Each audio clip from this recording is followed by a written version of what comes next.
Top story this week, Greece is the turd. And we talked a little about Greece last week, Andy, and frankly, everything that's happened in Greece since then has been like an economic soap opera. I keep expecting a Greek politician to approach Prime Minister George Papandreou and say, I have bad news, George. The national economy is contracted by 5.5% this fiscal year.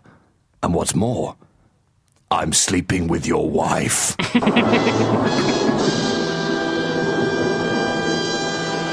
In fact, Andy, the events have been so ludicrous and have happened so fast, it might help to have a little soap opera recap now. A little story so far. Previously on Greece. Last week, when you left us, magnificently moustached Greek George had dropped to his knees and begged European leaders for help.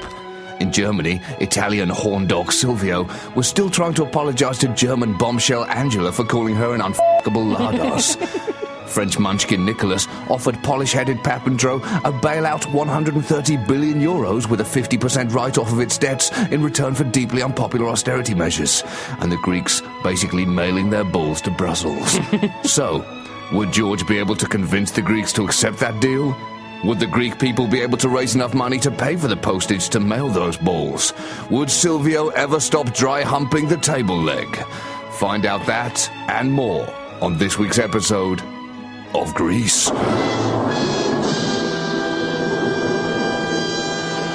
Well, the acting has been absolutely terrible, John. Just so unconvincing. You just don't really believe anyone means what they say. But after weeks and months of negotiations, Trojan horse trading and general macroeconomic wand-dangling and dick-swinging, Europe finally reached a deal to bail Greece out of the economic... I'm telling you, what? that is close to... I think that makes as much sense in describing the kind of fiscal negotiations as anything I've heard. Economic wang-dangling. We now have Jeff Sprague from Bloomberg on the line. Jeff, can you explain what's gone on? Well, Peter, there's been an awful lot of wang-dangling here today in Athens. Europe finally reached a deal to bail Greece out of the economic black hole it had dug itself into while shouting, "Hey, everyone!" Saying what now? Saying what, Andy? What did the Greeks say? Hey, everyone. Why would they say that? I think they've just kind of got a bit of feta cheese stuck in their throat. Hey, everyone. Hello, everybody. Hello. Hello, everybody. Is that what they were saying, Andy? They'd say that, John, but you're a master of the vocal arts. Anyway, hey, everyone, they'd have said. You know how we provided the continent with the foundations of democracy, culture and civilization? Well, we are going to have to call in a couple of favours. Can you shovel money back into this black hole until we pop out the other side, please? Much obliged. Don't look at us like that. Who doesn't want to retire at 38 on a pension worth 5 times their salary with free wrestling oil for life, eh? But at last, John, the deal was agreed, a not entirely fragrant cocktail of a €100 billion mega loan and a 50% debt write-off.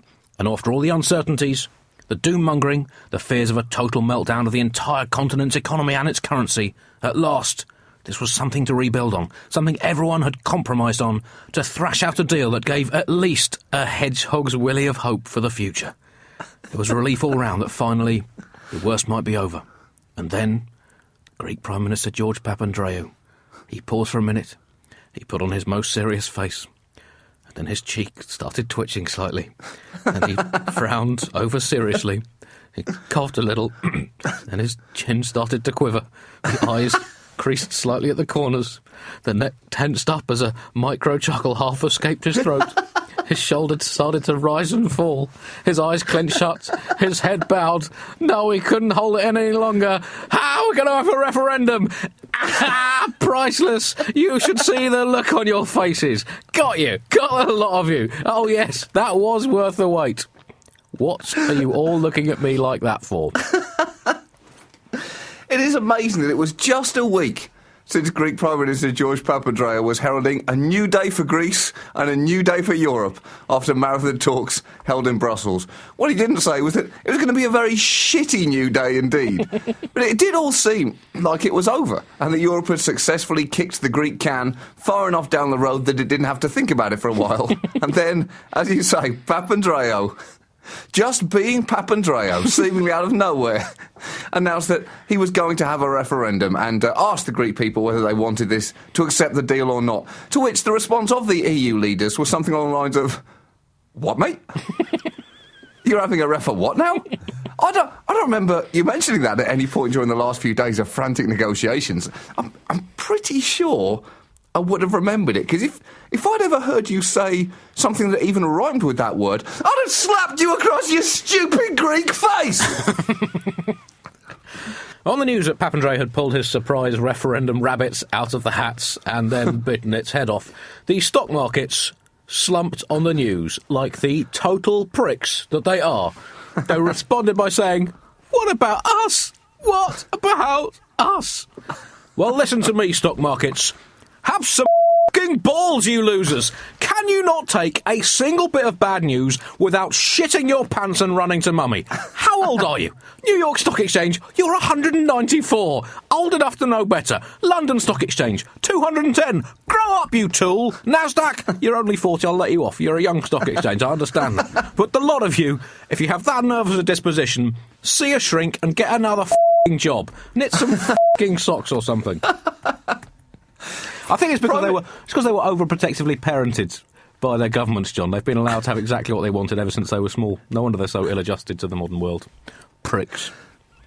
And that was a passage from the new book by the Nobel Prize-winning economist and former World Bank big cheese, Joseph Stiglitz, entitled "F*** Me, This Planet Is F***," published on Monday. Prime Minister Papandreou's argument for the referendum was that it was democracy in action and that he was giving the Greek people a choice. Pretty terrible choice, though, Andy. That's not an appealing-looking tasting menu. Do you want to accept the austerity measures and live in a Mediterranean hell for the next decade? Or do you want to leave the Eurozone, go bankrupt, and live in a Mediterranean Mad Max Thunderdome for the next decade? Essentially, it's, do you want to eat bull testicle soup or bull testicle carpaccio? Either way, you're eating bull testicles, but you do have a choice about how you'd like them prepared for you. Well, you've got to go with soup there, surely. I mean, that's surely better to have them cooked than raw. What do you reckon, Chris? Well, I think that all range of foods can be improved by grilling them. Do you think so? Yeah. Really? Even sushi, Chris? Just send that back to the kitchen. Don't say you've never had it. Pop it under the George Foreman. There's significant anger at Greece all around the world, and the EU seems to be considering for the first time whether it's actually worth trying to keep Greece in the Eurozone at all. But should we really be that angry with them, Andy? The Greeks invented civilization. It seems only fair that they're also allowed to destroy it. The world is their sandcastle, Andy. Who are we to say that they can't kick it down and piss all over it?